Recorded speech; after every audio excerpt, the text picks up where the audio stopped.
Por que me levaches a ese lugar? Facíame moita ilusión que coñeceras, pois, a unitaria na que eu pasei a maioría da miña infancia.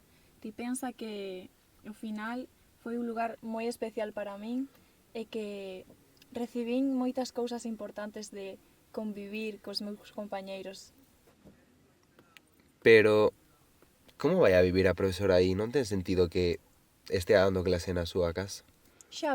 Botando unha ollada atrás, agora que eu penso sí que era un pouco curioso, pero ti pensa que daquela era o normal e ao final, cando xa era un pouco máis maior, xa deixaba de vivir ali porque non era cómodo. Pero daquela era moi normal. Es que nunca pensei que un tipo de educación como esta podría chegar a funcionar, pero ahora que me estás explicando, estou chegando a entender o teu punto. A ver, ti pensa que nas aulas, bueno, máis ben na aula, porque só tiñamos unha para os 30 anos que estábamos, aínda que fose un espacio reducido, todos os nenos, xa fosen pequenos ou maiores, de algún modo axudábamos entre todos e aprendíamos dunha forma máis conxunta e aprendíamos dun xeito moitísimo máis unido. Pero, ahora que o penso, tes moita sorte, xa que poder ter clase nun lugar tan especial e, sobre todo, cerca do mar, ten que ser moi especial para ti.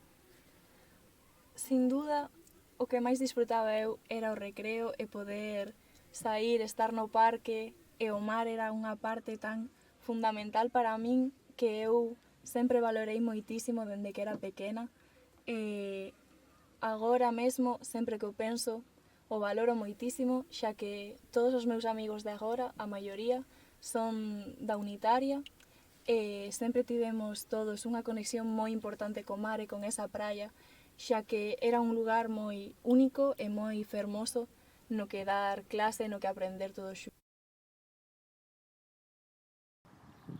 Buah, tía, pois en verdad tiveches moita sorte de poder estudiar en un lugar como este. Xa, a verdade que sí. Ainda que de vez en cando pegábannos. Tía, que dices? Non, en serio. Ah.